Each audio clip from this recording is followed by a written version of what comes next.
Hi friends, ഞാൻ ഇന്ന് നല്ലൊരു ആയുർവേദ സോപ്പാട്ടോ ഉണ്ടാക്കാൻ പോകുന്നത്.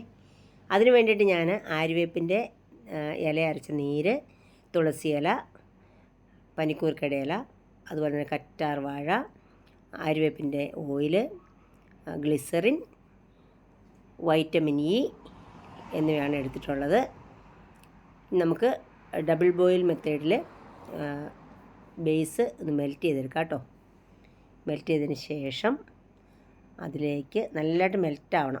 അതിനകത്തേക്ക് നമ്മൾ ഈ അരച്ച് വെച്ച ഇൻഗ്രീഡിയൻസ് എല്ലാം കൂടെ ചേർത്ത് കൊടുക്കണം. എല്ലാം കൂടെ മിക്സ് ചെയ്തിട്ട് ഒഴിച്ചിരിക്കുന്നതാണ്. എന്നിട്ട് നമ്മൾ നന്നായിട്ട് ഇളക്കി കൊടുക്കുക. അതിന് ശേഷം മോൾഡിലേക്ക് പതയൊക്കെ മാറ്റി ഇങ്ങനെ ഒഴിച്ച് കൊടുക്കണം. അങ്ങനെ എല്ലാത്തിലേക്കും ഒഴിച്ചു കൊടുത്തതിന് ശേഷം അതിൻ്റെ പതയൊക്കെ ഒന്ന് ചെറുതായിട്ട് മാറ്റി കൊടുത്തിട്ട് അനക്കാതെ വെച്ചേക്കണം. ഹായ് ഫ്രണ്ട്സ്, ഞാൻ സോപ്പെല്ലാം ഉണ്ടാക്കി കഴിഞ്ഞിരിക്കുകയാണ്. ഇത് കണ്ടോ.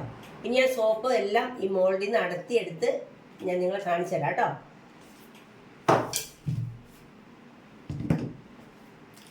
ഇത് പപ്പായ കൊണ്ട് ഉണ്ടാക്കിയ സോപ്പാണേ, പപ്പായ സോപ്പ്.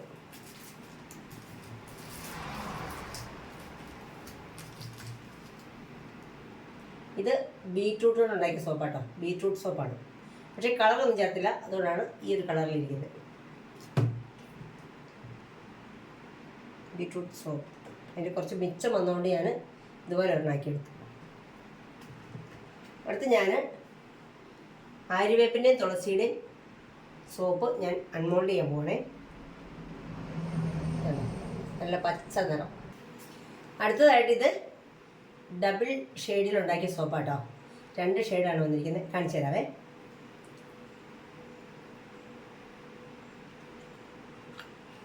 ഇത് കണ്ടോ, കാണാമല്ലോ അല്ലേ? ബ്ലൂ കളറും പിന്നെ ഒരു പിയേഴ്സിൻ്റെ ഒരു കളറില്ലേ, പിയേഴ്സ് സോപ്പിൻ്റെ കളർ, ആ ഒരു കളർ കൂടെയാണ് വന്നിരിക്കുന്നത്. അടുത്തത് ഒരു ഡബിൾ ഷെയ്ഡാണ്, പച്ചയും റെഡ് കളറും. ഇങ്ങനെ കുറച്ചുണ്ടാക്കി നോക്കിയിട്ട് ഓരോരുത്തർ ഓർഡർ ചെയ്യുമ്പോൾ അതിനനുസരിച്ച് കൊടുക്കാൻ വേണ്ട. അപ്പം ഓർഡർ ചെയ്യുന്നതനുസരിച്ച് ഉണ്ടാക്കിയാൽ മതിയല്ലോ. അപ്പോൾ ഇത് കുറച്ച് ഓർഡർ വന്നിട്ടുണ്ട് എനിക്ക്, അപ്പോൾ അവർക്ക് കൊടുക്കാനുള്ളതാണ്. ഇനി ആരെങ്കിലും ഇതുപോലെ ഓർഡർ ചെയ്യുകയാണെങ്കിൽ ഞാൻ ഇതുപോലെ ഉണ്ടാക്കി കൊടുക്കും. നിങ്ങൾക്ക് ആർക്കെങ്കിലും ഇതുപോലെ ഞാൻ ഉണ്ടാക്കുന്ന ഹാൻഡ് മെയ്ഡ് സോപ്പ്, നാച്ചുറലായിട്ട് സോപ്പ് ആവശ്യമുണ്ടെങ്കിൽ എന്നെ വിളിക്കണം കേട്ടോ. എനിക്ക് സോപ്പ് കുളിക്കുന്നതിനേക്കാളും എനിക്കിഷ്ടം എനിക്കിത് കാണാൻ, അത്രയ്ക്ക് നല്ല രസമുണ്ട് കാണാൻ. ഇനി ഇത് ഉടനെ തന്നെ പ്ലാസ്റ്റിക്, ഞാൻ നല്ല പേപ്പറൊന്നും വാങ്ങിയിട്ടില്ല, പ്ലാസ്റ്റിക് കവറിലേക്ക് ഓരോന്നോരോന്നിങ്ങനെ നന്നായിട്ട് എന്താ പറയുക പാക്ക് ചെയ്യണം. അല്ലെങ്കിൽ ഇതിന് ഉറപ്പ് കിട്ടില്ല സോപ്പിന്, കാറ്റൊന്നും കയറാതെ വെക്കണം. അപ്പോൾ ഞാൻ ചെയ്യാൻ പോവാണ്. നല്ല കവറൊന്നും ഇല്ലാത്തതുകൊണ്ട് ഞാനിപ്പോൾ അത് കാണിക്കുന്നില്ല. ഇനി ഞാൻ നല്ല കവറൊക്കെ വാങ്ങിയതിന് ശേഷം നിങ്ങളിത് കാണിച്ചു തരാം കേട്ടോ. കണ്ടോ, ഞാൻ സോപ്പെല്ലാം ഉണ്ടാക്കി ഇങ്ങനെ അടുക്കി വെച്ചിരിക്കുകയാണ്. എന്ത് രസമല്ലേ കാണാനായിട്ട്, പല കളറിലിങ്ങനെ ഇരിക്കണതാണ്, നല്ല രസമല്ലേ. അപ്പോൾ ഞാനിങ്ങനെ ഷൂട്ടിംഗ് ഒന്നും ഇല്ലാതിരിക്കുന്ന സമയങ്ങളിൽ ഫ്രീ ടൈമിൽ ഇതുപോലെ സോപ്പ് ഉണ്ടാക്കുക കേട്ടോ. എൻ്റെ ഒരു ഹോബി മാത്രമല്ല, നമുക്ക് ചെറിയൊരു വരുമാനം കൂടി അതിനകത്ത് കിട്ടും. അപ്പോൾ എല്ലാവരും സോപ്പ് ഉണ്ടാക്കി നോക്കണേ. Tata, bye bye.